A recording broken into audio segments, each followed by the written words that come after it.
One thing that surprises people when they move to the Omaha metro is how heavily car dependent this city is. And now that's not necessarily a bad thing. People are very used to a 10 to 15-minute drive to get to most places that they need to be. And really, our traffic is very limited. And so it's not necessarily a huge deal if you have to drive places, because even on the longest commute days, it's nothing like living in a major city. But if you're moving from a big city or you love getting to walk to a coffee shop, Omaha could be a little bit of a surprise to you that you usually have to get into a car to get to where you want to be. With that being said, though, in this video, I'm going to talk about the 5 neighborhoods that offer some element of walkability, and it can really depend on where your house is as far as how close it is to the different amenities that the neighborhood has to offer. But there are some places with walkability in Omaha. My name is Morgan Putnam, and I'm a local realtor. Let's get into it.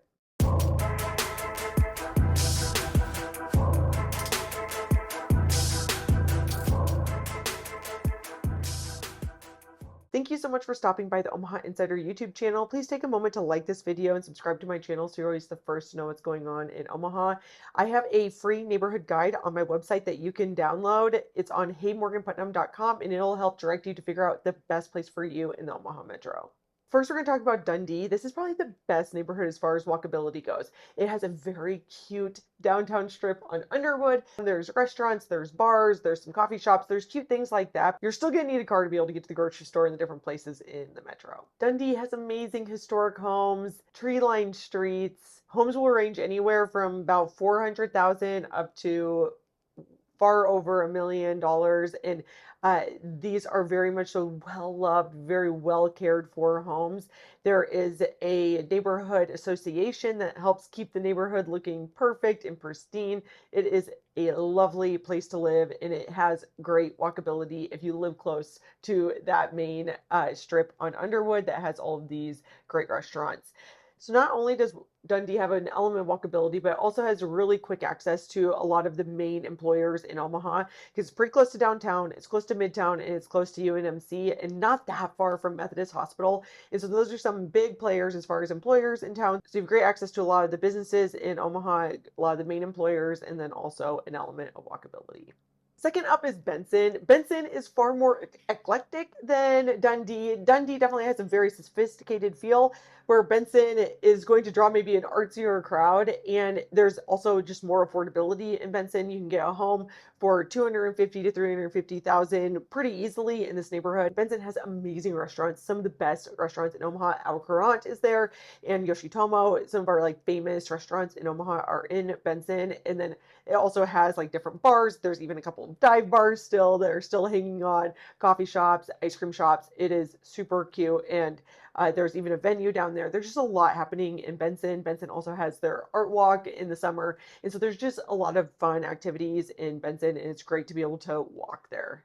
This neighborhood tends to attract young professionals because it still is relatively close to Midtown. It's not super close to the interstate. So if you need to get to the interstate for whatever reason, it is going to be a little bit of a drive to get to the interstate. But the element of walkability and affordability that Benson has to offer is amazing.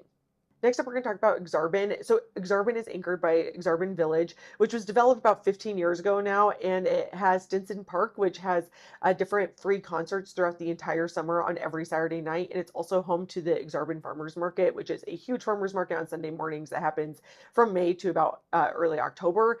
And Aksarben has some great neighborhoods on the north and east side of it. Other than that, on the south and west side of it, it's a little bit more industrial. It has different businesses, some healthcare options, those sorts of things. And so it's not necessarily that those areas just don't necessarily have housing. So on the north and the east side, though, there's housing, and the housing will range from about 250 to about 500. There are some townhomes that are in Aksarben Village, and those are usually selling for around 450,000. Aksarben Village also has some different apartment options for the colleges that are nearby, UNO and College of St. Mary.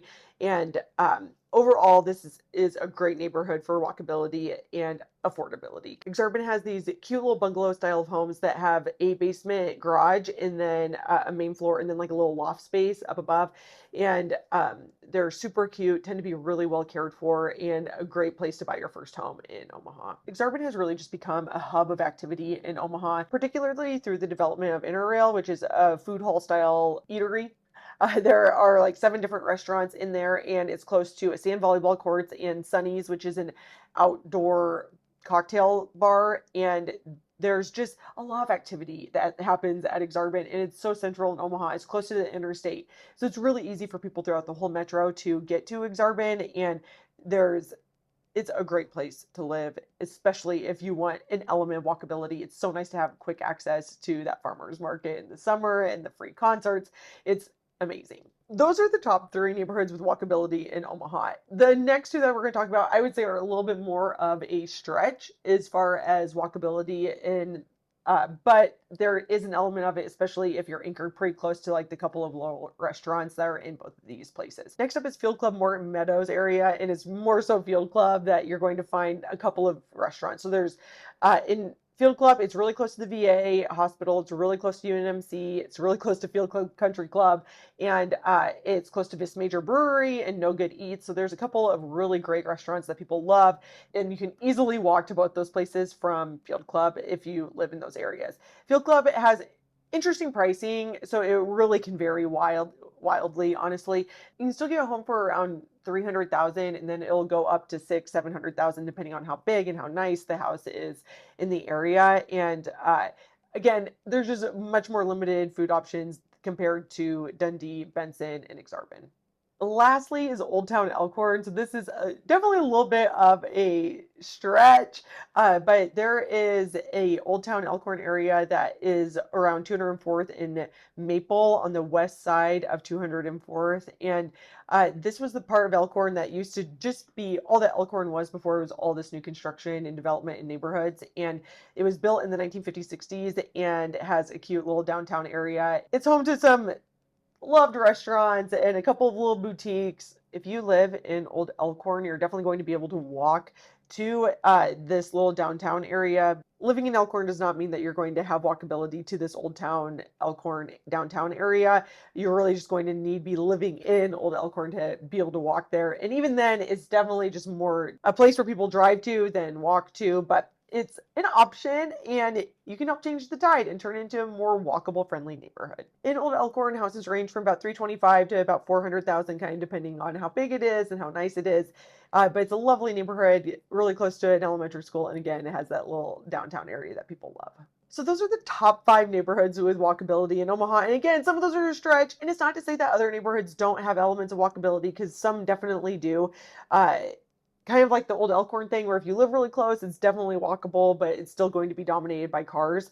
In my opinion, those are the top 5 walkable neighborhoods in Omaha. If you have questions about any of these neighborhoods or trying to figure out what the right neighborhood is for you in the Omaha Metro, reach out anytime. My name is Morgan Putnam, and I'm a local realtor, and my number is 402-720-9886, and my email is morgan@heymorganputnam.com.